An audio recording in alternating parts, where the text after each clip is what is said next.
looking for better ways of learning how to better manage our crops. And I think about 3 years ago or so, we became aware of the sap testing program. And Larry had a grower, I guess, that was using it, and we started doing more work with it the next year. And it looks like it's really going to be a tool that can enhance our ability to provide support to the growers along with the products and how to use them and how to get better quality and better profit is the bottom line for everything. And our speaker today is John Kemp from Ohio. And I met John, we were talking about it earlier, back in 2007 when he was just a pup. And he was presenting to the Acres Conference here in Minneapolis. And we visited a little bit after that, and he's been doing a lot of research over the years, practical research, because he was responsible for production on their farm, their vegetable efforts. And so he really is self-taught, but also working with a lot of mentors and a lot of support groups, but really being a student on plant health, plant quality, plant growth, everything to do with how the plants grow.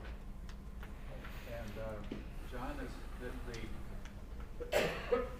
brought the sap testing program to the United States, basically, and has founded Crop Health Labs, which is who we work with in terms of sap testing. It also takes a consulting company, works with growers across the country, advancing eco-agriculture.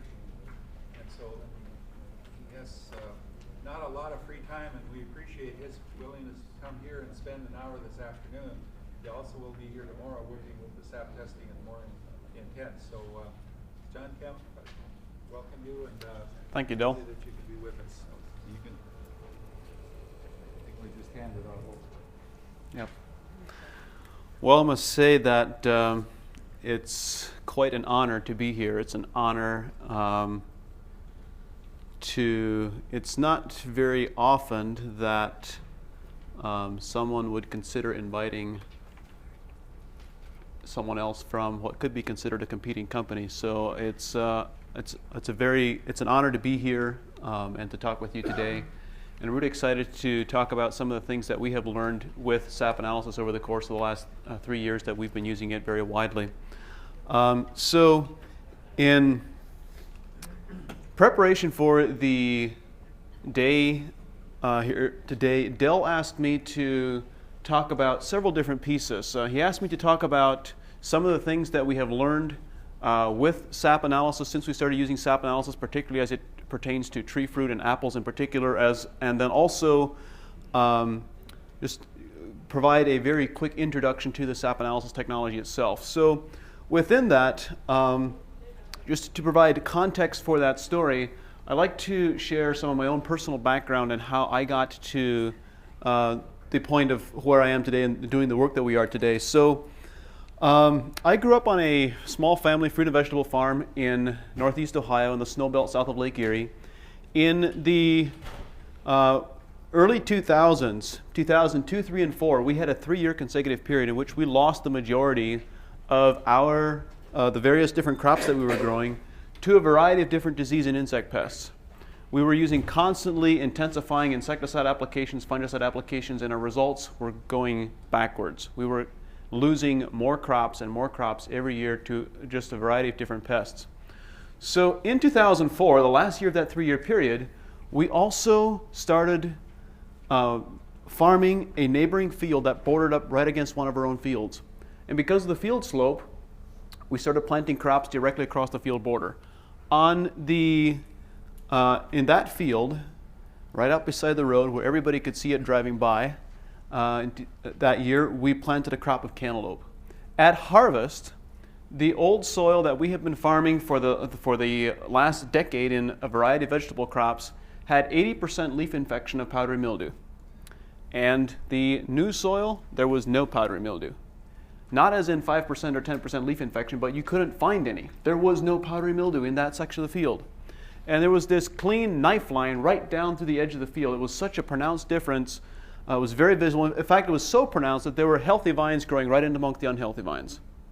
So this was the exact same variety, planted the same day, same pesticide applications, same fungicide applications, same nutrient applications, but two completely different responses. And that was the real kind of the light bulb moment for me. I wanted to know what are the differences between those two plants and what allows the one plant to be resistant to powdery mildew when the next plant right beside it is susceptible. And so from that experience, I started doing a tremendous amount of reading and research and developed a team of mentors from around the world who were able to answer the questions that I was asking about plant immune systems, plant physiology. And what I learned very simply is that plants have an immune system exactly the same way that we do. When that immune system is supported with the right nutrition, plants have the potential to be completely resistant to disease and insect pests. And that is a really, really big claim to make. But it's something that we have seen in evidence in the field on many of the farms that we work with today. So from that experience, from those experiences on our farm, the mentors that I was working with started referring other farmers to me to help them and coach them. From that grew the consulting company of Advancing Eco-Agriculture, and today we work with dozens of crops all over the country, mostly here in North America, some internationally, but mostly here in North America. And however, we had one really major challenge that I was very frustrated with. In all the research that I had done, there was a tremendous amount of research correlating specific nutritional imbalances with specific diseases. So it was very well documented that problems with powdery mildew, when plants were susceptible to powdery mildew, there was a very strong correlation between powdery mildew susceptibility and manganese deficiencies. And yet we were never able, when we were using tissue analysis, we were never able to correlate the results of the tissue analysis to what was actually happening in the field. And so a number of years ago, I think it's 5 years ago now, I was expressing my frustrations with the lack of tissue. Now, the research was there that it seemed to me if we're not feeling well, if we're sick, we go to a doctor. If the doctor has difficulty making a diagnosis, it's not really clear exactly what the challenge is. One of the first things that they will do is run a blood analysis. And from that blood analysis is a nutritional profile, and they will use that nutritional profile to help them identify potential things that could be going wrong. And all the research indicated that it should be possible to do exactly the same thing with plant nutrition. But we were not able to do that with tissue analysis. So one of my mentors suggested that I start looking at some technology that was being developed in the Netherlands, where they were actually analyzing the nutrients that were contained in plant sap and using that to manage plant nutrition. So one of the pieces that I think is very important, just as a disclaimer for the discussion today,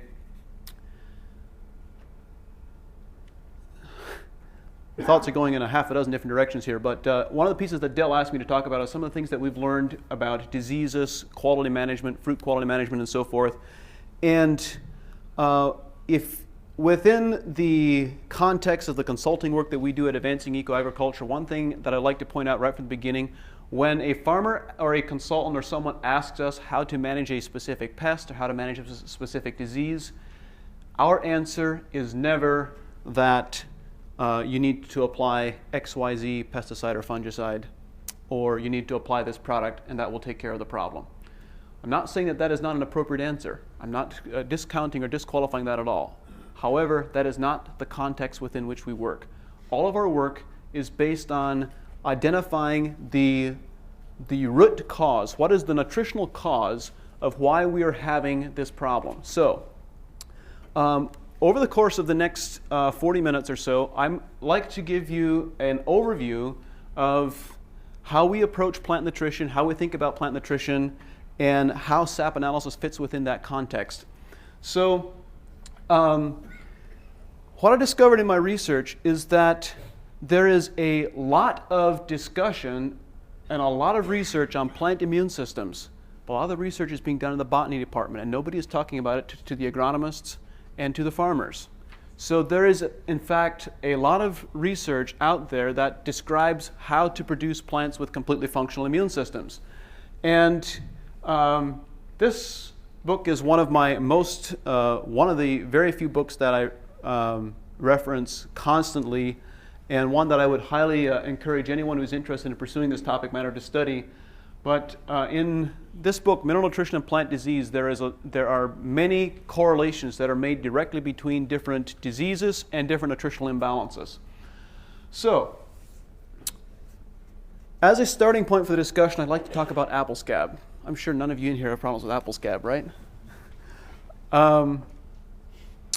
In the early 1950s, McGill University published a research report on apple scab, and they said that essentially the summary of the report was that apple scab, the disease organism that triggers apple scab, is completely dependent on the amino acid arginine. And it requires this different amino acid profile, it requires this carbohydrate profile, but it is totally dependent on the amino acid arginine. And without that specific amino acid, it cannot survive. So many of the several of the early apple scab protection products were simply arginine inhibitors. They prevented the tree from forming arginine in the leaves. So I started looking at, several growers started asking me to start looking at apple scab a number of years ago. And so I started looking at the arginine metabolism pathway and asking the question, why? So we have some varieties that are resistant to scab, some varieties that are susceptible to scab. What are the differences between those two, and what is happening within the plants from a nutritional perspective? So if we look at what is happening from within the metabolic pathways, plants should not be accumulating arginine. That arginine should be processed and converted to peptides, and from peptides to complete proteins. So it is unhealthy for a plant to have high levels of arginine in the first place, or any other amino acid for that matter. So when we look at that metabolism pathway, there is one specific enzyme cofactor that is required for apple trees to metabolize arginine, or for any plant for that matter. And that enzyme cofactor is cobalt. And of course, within the context of most commercial production agriculture, there is not a lot of discussion about cobalt and the impact that cobalt can have. So we started doing some experimentation. This is a farm that we started working with. This is in central Pennsylvania, and I believe we started working with this orchard in 2010 or 11, if I'm not mistaken, somewhere in that time frame. And for the year before we started working with them, this is a picture of Gala apples in their orchard. The year before we started working with them was a very intense scab year, and they ended up all of their Gala apples went for processing. They had no Gala that qualified for fresh market. We started in spring at leaf out, as soon as the leaves started emerging, with foliar applications of cobalt. And we applied 6 applications of cobalt between leaf out and harvest. And these were their Gala apples that year. And they again had a very intense scab year.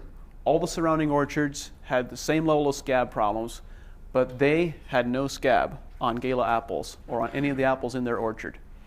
And in addition to that, because of what they were seeing, they were obviously evaluating symptoms. They also had reduced their bactericide applications to control scab by 30%. So they actually had a reduced application from what they had been doing historically, and still did not have the scab problems. So now where it becomes really interesting is that 3 years ago we now started using sap analysis. We started looking at many different apple varieties, and as we developed a database, all of a sudden we noticed that there was one distinct difference between the varieties that were susceptible to apple scab and the varieties that were resistant. The apple varieties that were resistant to apple scab were doing a much better job of picking up cobalt. The cobalt levels in the sap analysis were naturally higher.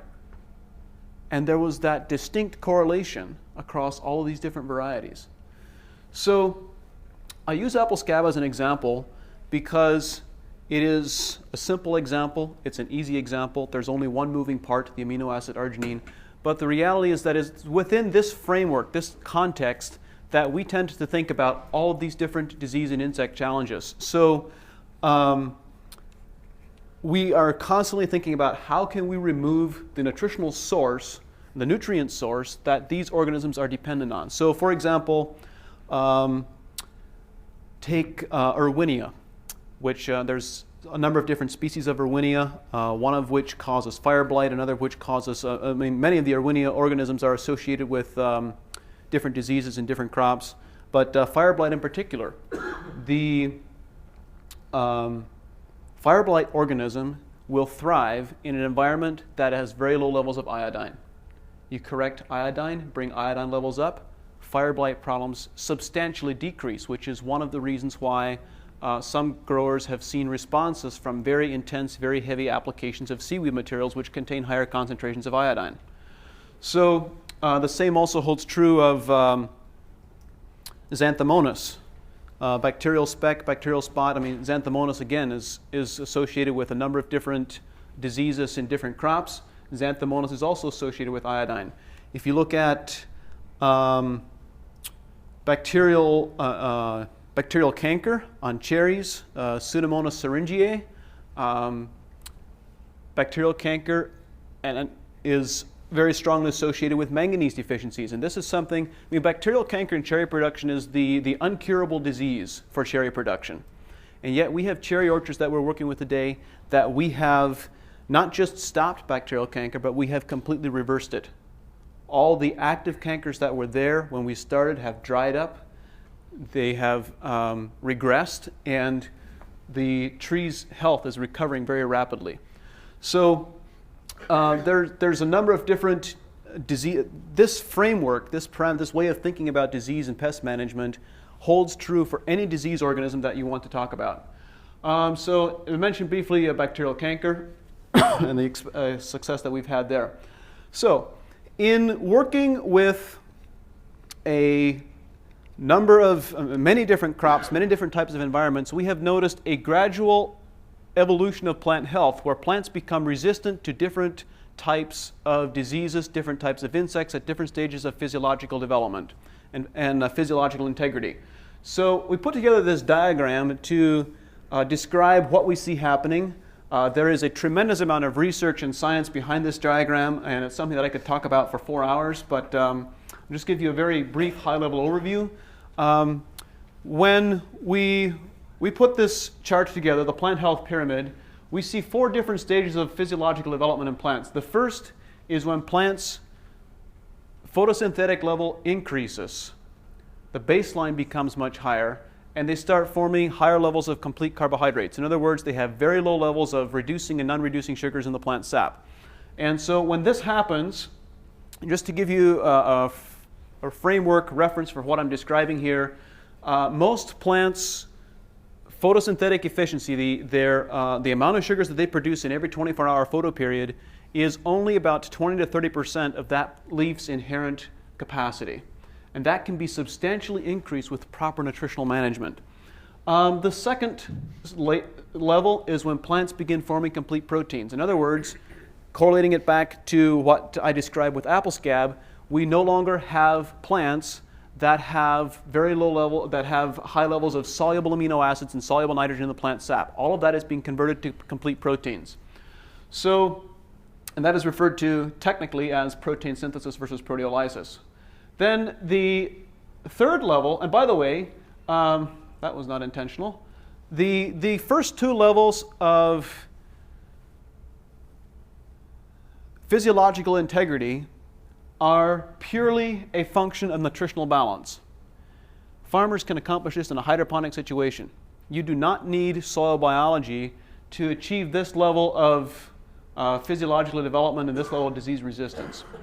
When you get to level 3, however, level 3 is when plants begin developing a surplus of energy. They have more energy than they need for reproduction and growth, and more energy than they really need to send out to the root system as root exudates. They begin storing that surplus energy in the form of fats. Exactly the same thing that animals do. When an animal has a surplus of energy, it stores it as fat. Plants do exactly the same thing. We can see this expressed visually in the field when we have this glossy, waxy sheen on the leaf surface. I'm certain that many of you have observed crops that are really healthy, really vibrant, growing very quickly. They have this waxy sheen on the leaf surface. That's an expression of higher concentrations of lipids in the leaf structure. Then the fourth level is when plants begin building higher levels of plant secondary metabolites. So plant secondary metabolites are phytoalexins, terpenoids, sesquiterpenes, bioflavonoids. In plain English, they're essential oils. All plants produce essential oils as plant protectants to protect themselves from ultraviolet radiation, from insect attack, from disease attack, and so forth. And all plants will always, for both levels, both of these top levels of the plant health pyramid, plants will always have kind of a minimum baseline level of lipids because they need them to form cell membranes. They will always have a minimum baseline level of plant secondary metabolites. But the concentrations of both of those compounds can increase exponentially. Just as a quick frame of reference, 1992, Michigan State University conducted a trial on the anthocyanin content of blueberries, and they discovered that the anthocyanin content of blueberries can vary by a factor of 25x, 25 times, purely based on variety and environment. So there's a tremendous impact that nutrition can have on all these factors. So when we look at the what we've observed in the field is resistance to different groups of organisms at different stages of plant development. The first, when plants begin developing complete carbohydrates, they now become resistant to all these soil-borne fungal pathogens. So I'm referring to organisms such as Pythium, Rhizoctonia, Verticillium, Phytophthora. Many of these that are termed soil-borne pathogens are in fact fungi that belong to a group that are termed saprophytes. They're decomposers. And the interesting part about this is when you have, let's take Verticillium as an example, or Fusarium. When you have a watermelon field that has a Fusarium infection in the root system and a second watermelon field right across the road that doesn't have a Fusarium infection, the Fusarium population in the soil is identical. There is no difference in the Fusarium population in the soil. The only difference is in that plant's nutritional integrity and whether it's providing a food source for the Fusarium or not. So then the second level, when plants begin forming complete proteins, they become much more resilient and resistant to the insects that have simpler digestive systems, aphids, whiteflies, leafhoppers, all the larval insects such as European corn borer, corn earworm, and so forth.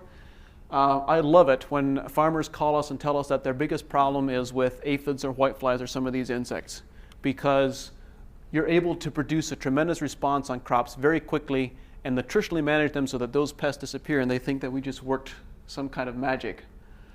So the third level, when plants begin forming higher levels of lipids, they become much more resistant to the airborne bacterial and fungal pathogens. So scab, fire blight, bacterial speck, bacterial spot, powdery and downy mildew, etc. And then finally, at the fourth level, and only at the fourth level, do we see plants achieving full resistance to the insects that have more sophisticated digestive systems, the beetle family, cucumber beetle, Japanese beetle, Colorado potato beetle, etc. So, as we have observed these trends, we wanted to be able to more consistently, we were seeing this on a fairly consistent basis, but we were not able to correlate what we were seeing in terms of plant responses to the lab report. There simply was no correlation. When we were using dry matter tissue analysis, we could not correlate tissue analysis with the response that we were seeing in the field. And we were looking for a better metric, which is where we started using plant sap analysis. So, as Del mentioned, I co-founded a company called Crop Health Labs based in Ohio 2 years ago to import plant sap analysis technology to the US from the Netherlands, where it was developed. And so I can't really do the technology justice in a brief introduction, but I'll try to give you guys at least an overview of. So actually, with sap analysis is very different from dry matter tissue analysis in several different ways. First, when we look at let's just compare the lab protocol. So when you take a tissue analysis, you're collecting a single leaf from the last fully mature leaf, and you're sending a sample of those leaves to the laboratory. When they arrive at the laboratory dehydrates them completely, ashes them, measures the nutrient content contained within that ash on a dry matter basis, and then reports it on a dry matter basis as in percentages or parts per million, depending on the element. When we collect sap analysis, we also collect a sample of that last fully mature leaf, the newest leaves out toward the growing tips, but then we also collect samples of the oldest leaves and keep those two samples separate, send them to the laboratory separately. When they arrive at the laboratory, and we overnight them to the laboratory, when they arrive at the laboratory does not dehydrate them. They simply extract the sap from those leaves using a process that has been calibrated to be very repeatable and very consistent from sample to sample to sample, and then they measure the nutrient content contained within that sap. And there are several very notable differences between sap analysis and tissue analysis as a result. The first is that, first of all, it is much more sensitive. It's a much more sensitive, much more accurate reading, and we've been able to find that it is much more accurately correlating to what is actually happening in the field and what we see when we're actually looking at the plants. Secondly, we see changes happening much earlier. One of the pieces that I failed to mention is that many growers wait to take a tissue analysis until they see a problem. At that point, it's already too late. With sap analysis, we use sap analysis as a proactive management tool, and we collect samples and send them to the laboratory and manage what is happening in that tree every 2 weeks throughout the entire growing season. So, what we have observed, and we used to do that with tissue analysis when we were using tissue analysis. So what we've observed is that sap analysis will detect nutrient deficiencies and nutrient imbalances somewhere between 3 and 4 weeks before a tissue analysis will, depending on how fast the plant is growing. So let's just say, for example, for the sake of discussion, that you have apple trees that are deficient and that are growing on soil that has very low levels of manganese. Manganese is not transported by phloem transport. It's only transported by xylem transport from the root system upwards following the transpiration stream. So on one day in the middle of the growing season, the soil is no longer able to supply the tree's demand for manganese. And on that day, the manganese level in the sap analysis on the new growth will go to 0 or almost 0. The number goes down quickly. You can see it very quickly. But over the course of the last 6 to 8 weeks, that plant has had adequate levels of manganese. And so the manganese in the total tissue analysis still shows up as being an adequate supply because it has everything that it accumulated for the past 2 months. So now, it will take an additional 3 weeks at least, possibly as much as 4 weeks, before that manganese deficiency will show up on a tissue analysis. But you can see it immediately on a sap analysis, which gives you plenty of time to do something about it. You can be immensely proactive in managing nutrient imbalances, which allows us to be very proactive in preventing disease or insect challenges with nutritional management. So Dell, is there anything that I missed in describing sap analysis? There's kind of an overview.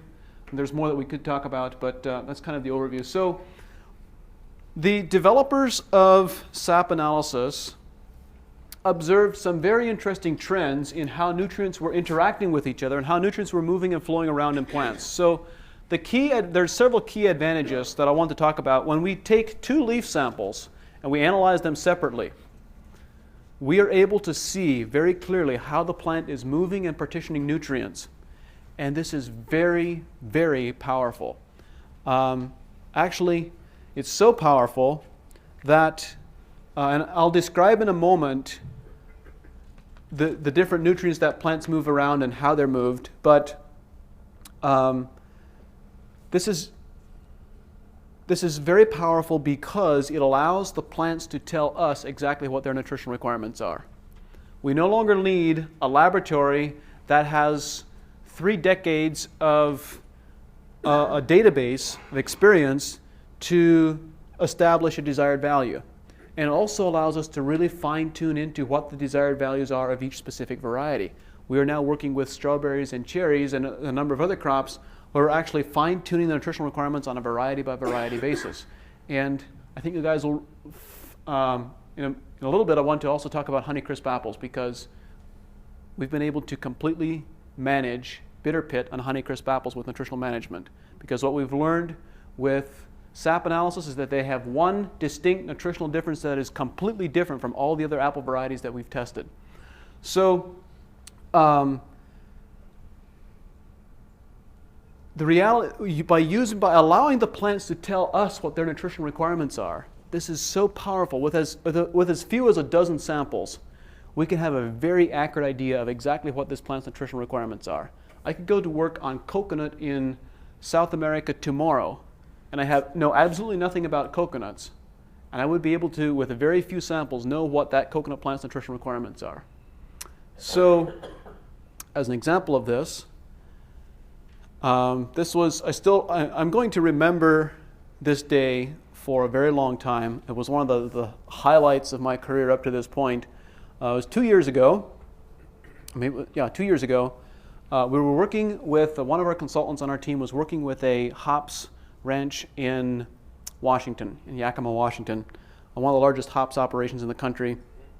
And at the end of the growing season, they asked me to also look at harvest, they asked me to look at all of the sap analysis data for their hops production for that growing season. So they sent me all the data. A team of 5 of us got together on a conference call. There were 3 people from the farm. There were the farm owner and the field manager, farm manager, and the agronomist from the farm, and then myself and Gary Redding were on the phone from our side. So they sent me all the data just moments before the call, and I started looking at the trends of how nutrients are moving, what was going on. And I told them at the beginning of the call, I said, look, I know absolutely nothing about growing hops. I have never worked with hops before. To the best of my knowledge, I have never seen a live hops plant in my life. I have no idea what I'm doing. So Mike Turner, the owner of the operation, responded to that, and he said, well, between the 3 of us sitting here at the table on our end, we have a combined 81 years of experience in hop production, and we think that with our experience in hop production, your experience with an understanding of plant physiology and plant nutrition, we should be able to figure this out. So I started looking at the data that they had sent over, started asking questions about their foliar applications and irrigation applications to try to understand some of the trends that I was seeing. And then about 15 minutes into the call, I said, well, again, I have to offer the caveat that I have no prior experience with this crop, but based on the experiences that I've had with other crops, I would expect that these plants are going to be very susceptible to these different organisms. I would expect that they're going to be susceptible to whiteflies. I would expect they're going to be susceptible to spider mites. And I would expect that they're going to be susceptible to either downy or powdery mildew. I'm not sure exactly which, but it could be either one of those 2. There was dead silence on the phone for a few seconds. And then Mike said, well, maybe you know more about growing hops than we do. Because their top 3 pest challenges were whiteflies and spider mites and powdery mildew. That was a big moment for me, because for the first time, we were able to look at the nutritional profile and nutritional data from a lab report and predict what that plant's disease and insect susceptibility was based on its nutritional profile. I've been reading all the research for years that said that should be possible, but we had never been able to do it with tissue analysis, and now we were able to do it with sap analysis. So I was very excited about that.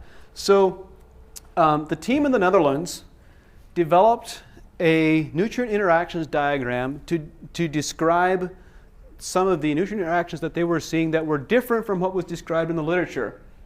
So this chart, the Mulder chart, describing all the different nutrient interactions that happens in plants. I'm sure all of you have seen this, right?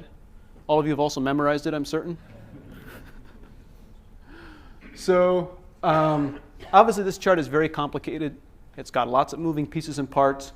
And the chart that they developed, which I then modified, is a much simpler version. It is not perfectly scientifically correct, but it's much easier to understand. This is the chart that they developed. And this chart is divided into 4 different quadrants. If you look at it, the upper half of this chart is all the macronutrients, all the major elements: calcium, phosphorus, nitrogen, potassium, magnesium, and so forth. The bottom half of the chart are all the trace minerals. The left side of the chart is all the cations, the positively charged elements. The right side is all the negatively charged elements, or the anions. When we look at a soil's nutritional profile, we talk about we recognize that soil has a limited nutrient holding capacity. We call it CEC, cation exchange capacity. And yet, we have never considered that each cell within a plant also has a finite mineral holding capacity. So what they identified is that within leaf structure, it seems that all of these cations, these major macronutrients, positively charged macronutrients, all seem to antagonize each other. And when you have an excess of one, it will create a deficiency of one of the others. So if you have excess of magnesium or excess of ammonia, it can create a deficiency of potassium or calcium or something else. If you have an excess of one, it will create a deficiency of something else. The same also holds true on the anion side, where if you have excesses of chloride, it can create nitrate or phosphorus deficiencies. And this speaks to the heart of one of the core and the most profound discoveries that we've made since we've started using SAP analysis. We have this ideology within agriculture that many of our nutritional imbalances are caused by deficiencies, and we constantly need to be putting more on. We need to put on more phosphorus, we need to put on more zinc, we need to put on more manganese, or whatever the case might be. And in the last 3 years, what we have learned is that the majority of the nutritional imbalance problems that farmers experience are not because of the deficiencies. They are because of the deficiencies that farmers create by the excesses of the products they apply. Excess product application is really at the heart of many, not all, but many nutritional imbalances that farmers experience because of this interaction.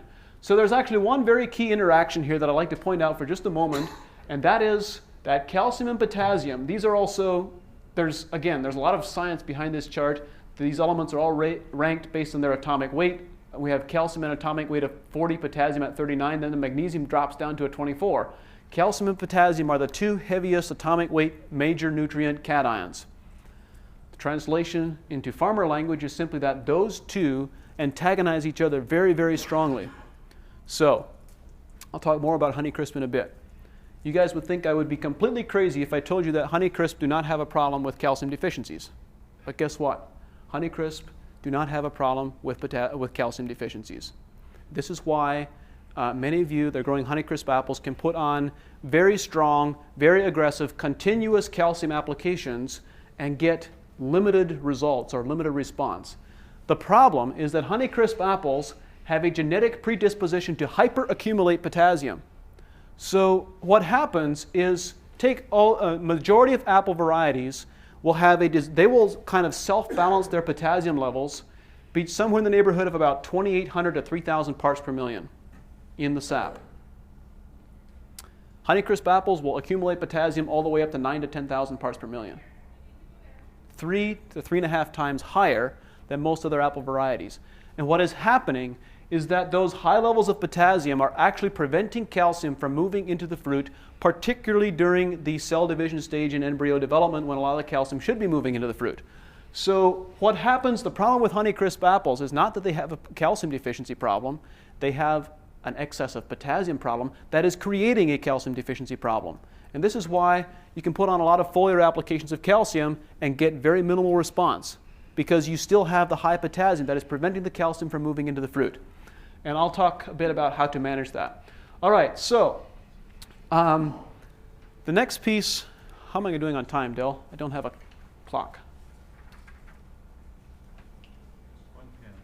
1:10. And shut-off time is when? At 2:30? 1:30? Keep going. So,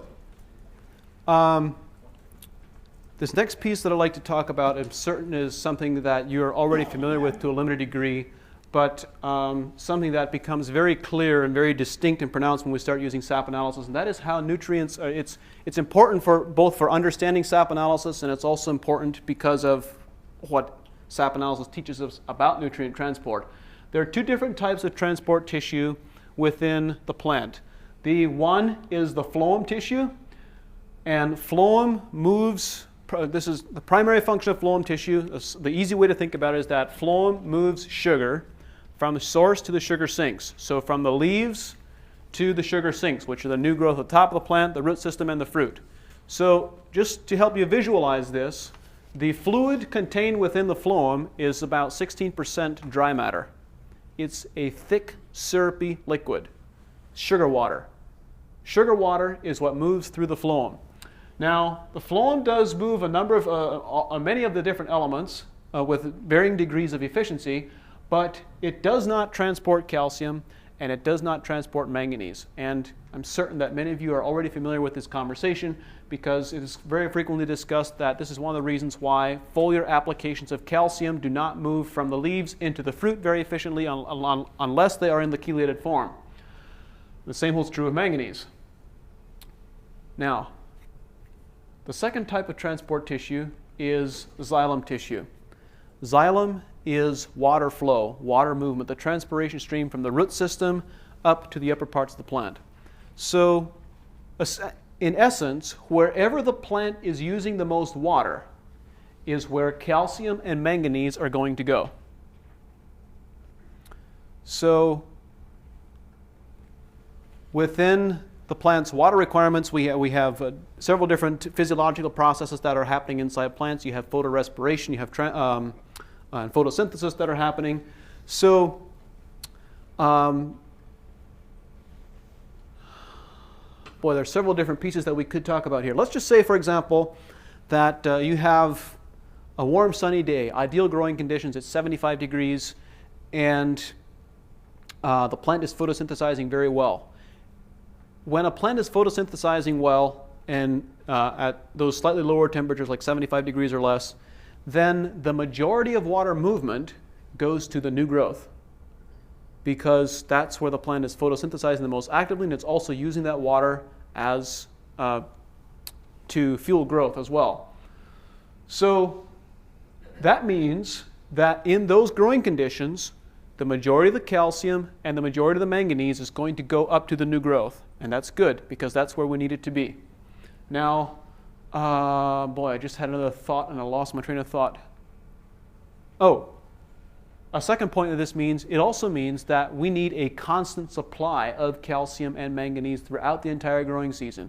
Because the day that calcium is not moving up from the xylem, or through the xylem is not moving up from the soil, is the day that that plant is going to begin expressing calcium deficiency and manganese deficiency in the new growth. Now, let's change the growing conditions. Instead of 75 degrees, it's 95 degrees. And instead of primarily most of the water being utilized for photosynthesis, now the majority is being used for photorespiration, for cooling. And when that switches to cooling, you now have a lot of the water being lost through the older leaves as well as the new growth. Which means that if you look at this throughout the course of the growing season, you're going to see two things happening. You're going to see this is less true of manganese, but particularly true for calcium, also true to a certain degree of magnesium. You see calcium and magnesium accumulating in the lower, older leaves. It's not moving up to the new growth because calcium follows the water stream. Calcium follows water movement. Now, if you think about what I just said and what I described about calcium availability, one of the key things that Ken mentioned in his discussion this morning was limiting new growth with growth regulators so that calcium moves into the fruit better. And you can also do that with pruning management. You can prune trees so that you do not have a lot of new growth shoots past the fruit, and the majority of the calcium moves into the fruit rather than moving past the fruit. That can be something that's very important. So when we look at these different nutrient interactions, there is a very good reason why we take samples from the new leaves at the top of the plant and the old leaves at the bottom of the shoot. And there's these four elements, NPK, magnesium, nitrogen, phosphorus, potassium, and magnesium, are all considered highly mobile. They move around in plants very quickly wherever the plant needs them. So during vegetative development, plants will do everything they can to keep the new growth healthy and to have optimal mineral levels in the new growth. When it switches to reproduction, they will do everything they can to to move nutrients into the fruit. So the same also holds true for sodium, sulfur, and chloride. These are only considered mobile, not highly mobile. They still move around in plants fairly readily.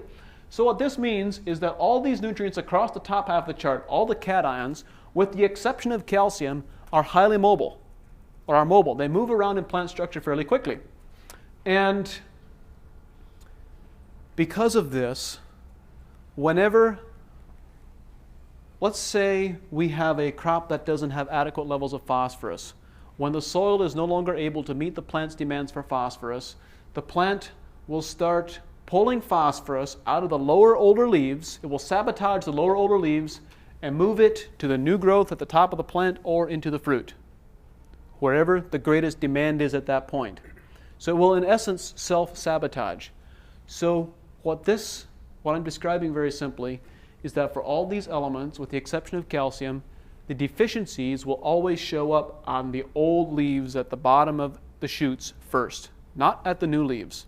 This was one glaring inefficiency with tissue analysis, and when we were using tissue analysis, we also did this differential testing of old versus new, but we didn't have enough accuracy to consistently see what was happening and what was going on. So now, this is why I said, understanding this nutrient mobility is why we say that we can look at plants and have no prior knowledge of what those plants' nutritional requirements are, and yet know exactly what those nutritional requirements are.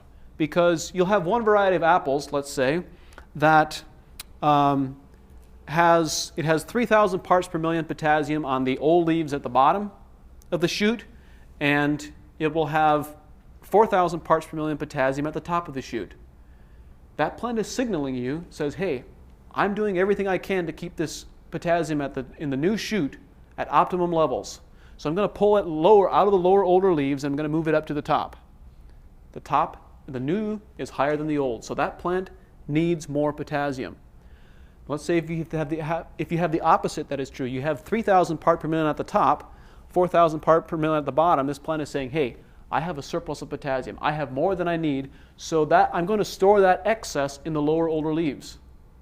So you can look at that. You can look at the interactions and how nutrients are being moved around of all of these major elements, and you can know very quickly and very accurately exactly what a plant's nutritional requirements are. And it does vary a little bit from variety to variety. All right, so I do feel nervous that you guys aren't giving me a clock here because I'm used to running on the clock. But anyhow, so this next piece. What I described at the beginning is, I want to describe, first of all, we think very differently about how to manage diseases. This next piece is, we also think very differently about how to manage fruit quality. And so, before I continue with this discussion, there's just one thing that I would like to say, which is that 80+% of all fruit quality problems, bitter pit, cork, I could give you guys a long list, but 80+% of all fruit quality problems are a direct result of an improper relationship between calcium and potassium. Excesses of one creating deficiencies of the other at critical stages of physiological development. And so I like to describe what we have learned and how we've been able to manage it. So when a blossom pollinates, depending on the crop and climate conditions, somewhere between 10 and 14 days, some crops it's slightly longer, that embryo goes through what is defined as the cell division stage. So in that cell division stage, we have this tremendous explosion of cell count within the embryo. And so at the end of that period, cell division, for the most part, for many different crops, stops completely. Cell division gets completely shut off. There are no new cells formed after this stage for the duration of the growing season. And so cell division, this initial stage, is what determines the potential fruit size in the future, because the more cells that you can produce, the larger the potential future fruit size is going to be. So there is this expectation within cherry production, plums, a variety of different crops. There is this expectation that there is an inverse correlation between fruit quality and fruit size, between firmness and size. It's expected you can have either large fruit or you can have poor quality fruit, but you can't have large, high quality fruit. That is not the case at all. It is possible to produce both really large fruit and to produce really high quality fruit. So the key part here is that in this first 10 to 14 day stage period after pollination, the potential fruit size is going to be limited by the number of cells produced. And the number of cells produced is limited by calcium availability. Why? Because we need to have calcium to form all those cell membranes for that very rapid cell division. So the more calcium, this is the most efficient stage for moving very large quantities of calcium into the embryo and into the fruit. And this is where Honeycrisp apples fall flat because of their genetic predisposition to accumulate very high quantities of potassium. Those potassium excesses prevent calcium from moving into the embryo at this stage, and later on we end up with all kinds of problems with bitter pit because of this problem. So now, after this cell division period, we switch to cell expansion. For the duration of the fruit fill period, the only thing that is happening is we have all these individual cells being filled with sugars and water and nutrients. So the interesting part is that, of course, the degree to which we fill these cells is going to what is going to determine the actual fruit size and the fruit's integrity. And fruit fill is going to be limited by potassium availability. So the more potassium that we have, potassium is really the locomotive that drives nutrient transport throughout the entire plant, but particularly into the fruit. So when we have generous levels of potassium, we can very efficiently and very effectively move sugars and nutrients into the fruit and store them in the fruit. So the interesting part, so we have first 2 weeks, we need very low potassium levels and generous levels of calcium. And then for the remainder of the fruit fill season, we need higher levels of potassium. Now, if you remember, what I said earlier is that calcium and potassium antagonize each other. And the greatest challenge that we see with nutrient management of the crops that we work with is they have high levels of potassium early, and it prevents calcium from moving into the embryo. So many of the orchards that we have started working with, cherry growers, apple growers, and so forth, as we've started using sap analysis, it becomes abundantly clear that they have no requirements for potassium at the beginning of the growing season. We have completely stopped potassium applications up to past the cell division stage once we get to fruit fill. And we've seen a substantial response to that practice with improved fruit quality. So, just as a brief example of that, in cherry production, cherries are one of the few fruit that are sold primarily that are priced based on quality. Cherries get sold based on firmness and size. There's a very direct correlation between firmness, size, and pricing. So within cherry production, there is this expectation that you can have firm cherries or you can have large cherries, but you can't have firm large cherries. And we have been able to demonstrate that that is not the case with a grower that we've worked with in Oregon, Mike Omeg. And just going to move through this very quickly. If you look at this, the blue stripes are the block that we treated, AEA treated for the first year. This is the first year trial on Bing, on Mazard rootstock. The red stripes are Omeg, and the bottom is the row sizes. So we have a much higher proportion of 9 row, very high proportion of 9.5 row, and then at 10 row it starts dropping off. We have less 10, 10.5, and 11, where they have much higher 10.5 and 11 row count. So we had a substantial improvement in row size, and that improvement in row size translated on that variety, that trial block, to an increase in $1,600 per acre in revenue based on the improved size. And there was also improved firmness as well. Now, if you look at these SAP analysis results, I'm not sure how clearly you guys are able to see this, but this is the treated block that we treated, and where we stopped the potassium applications. We did not apply any potassium on this block early. So on the new leaves at the top of the shoot, we had 4,600 parts per million calcium. At the old, we had 4,700. So we have a differential of 100. The old leaves still have 100 parts per million more than the new, which is an indicator to us that this plant still has adequate levels of potassium. It is not running potassium deficient. If you look at the calcium levels, 680 and 650 parts per million. Now, this is the SAP analysis on the untreated block where potassium was being applied early. We have 7,200 on the new, 7,300 on the old. Much higher levels of potassium, basically from 4,000 to 7,000 parts per million. Now, if you look at calcium levels, 530 to 760, there isn't actually a substantial difference in the calcium content. The calcium content in the SAP analysis was very similar, it was almost exactly the same. But the potassium content was very different, and that reduced potassium led to much larger sized fruit, which is the exact opposite of everything that we have been taught for a very long time. So, one final point, which is that we also think very differently about how to improve yields and how to increase yields. So, a number of years ago, I started looking at and trying to understand why foliar applications at certain time frames in a plant's growth, different stages of development, produced a completely different response. And I developed this concept that I termed critical points of influence. And a critical point of influence is simply a point at which a plant is determining a great deal of its future reproductive potential.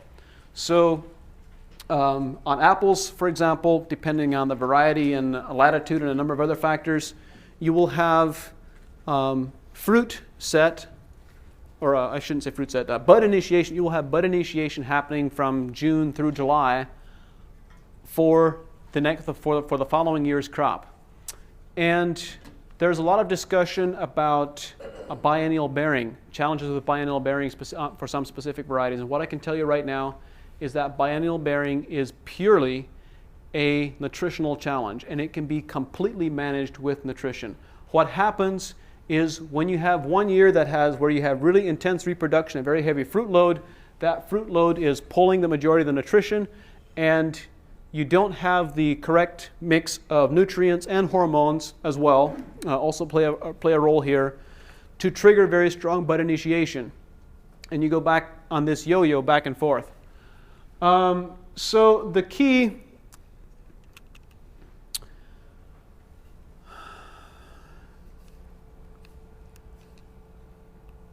apples are not a good example to talk about critical points of influence. So I'm going to switch gears for just a moment. And I'm going to talk about the critical points of influence on corn as an example, because it's a simple example, an easy example, one that has been studied a lot. If you look at a corn plant's production, 9 to 12 days after that corn seed germinates, that plant is determining the number of ears that it could potentially have. You have bud initiation or ear initiation happening 9 to 12 days after germination. 14 to 21 days after germination is determining the number of rows per ear that it could potentially have. And then 42 to 49 days after germination is determining the number of kernels per row that it could potentially have. So there are these three windows. For a corn plant, there's these three windows: 9 to 12 day, 14 to 21, 42 to 49. Each of those three windows represents what we call a critical point of influence. Any level of stress at that point is going to have a disproportional impact on that plant's future yield potential and future quality. So obviously, we have very, very extremely limited influence on what we can do about weather stress and climate stress directly. but indirectly, the one thing that we can change is we can change a plant's response to stress. We can increase a plant's resilience at these critical points of influence. So what we have observed is whenever we apply foliar applications, properly designed foliar applications at these critical points of influence, we see an exceptional yield response and exceptional quality response. So I put together, so if we want to increase stress resilience, if we want to reduce, okay, let me back up just a step. Let's go back to the corn example. Let's say that we have this corn crop that is growing. When you talk to geneticists and breeders, they will tell you that all the corn varieties available in the marketplace today have the genetic potential to produce 1,100 bushels per acre. You go, what?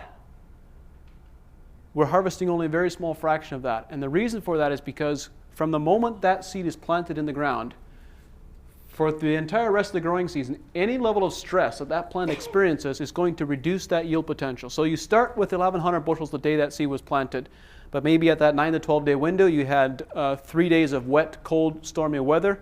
It reduced it from 1,100 down to 800 bushels per acre.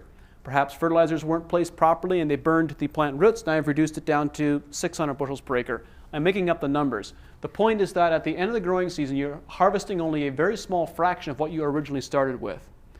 What this means is that whenever we do something that produces a yield response, whether it be a cultivation, a foliar spray, a fungicide application, it doesn't matter what it is.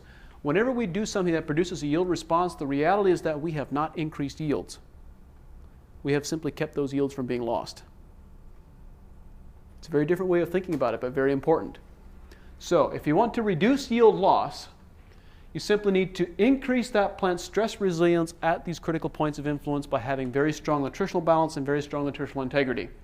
So I put this diagram together to kind of describe the major critical points of influence that happen with many different crops. And I'm certain if you're intimately familiar with the crop that you're going to be able to fine-tune this even more. So I will stop there. I will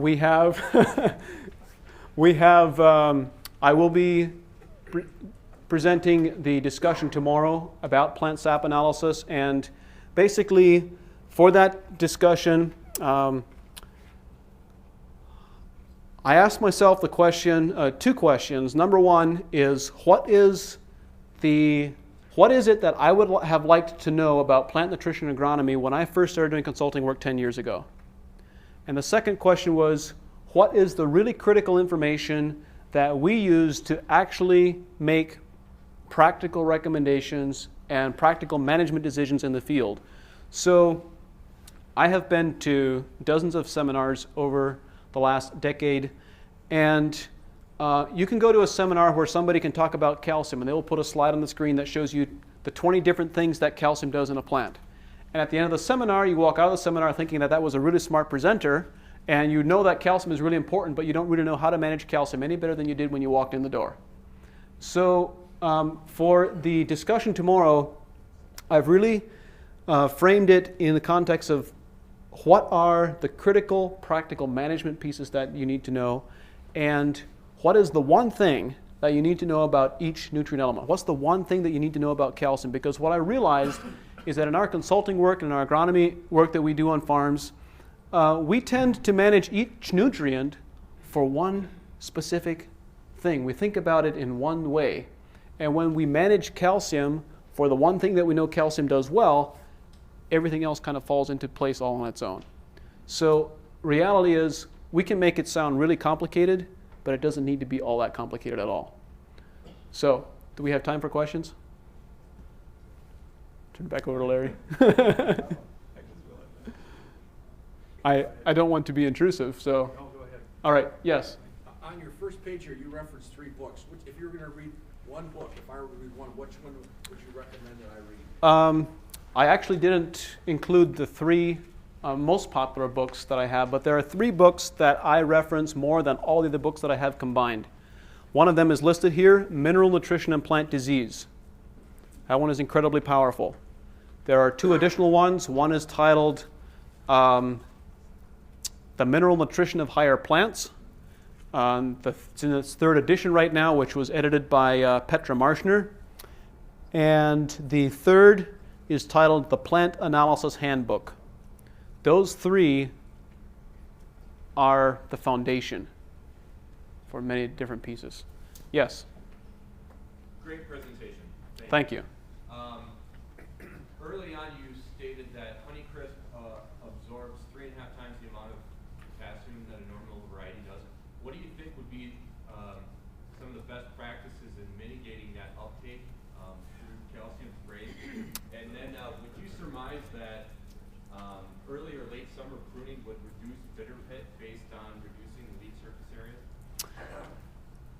Great questions. And I was intending to elaborate on that and zipped right on past. So very quickly, brief overview of Honeycrisp management strategies. Number one is don't apply any more potassium. Number two, love to explain this more, but just to say it very simply, manganese is the potassium thermostat. Honeycrisp apples need to have generous supplies of manganese in the plant tissue, and when that is the case, it will actually prevent the potassium from moving into the embryo in high concentrations and allow the calcium to move in. That's the shortcut to success.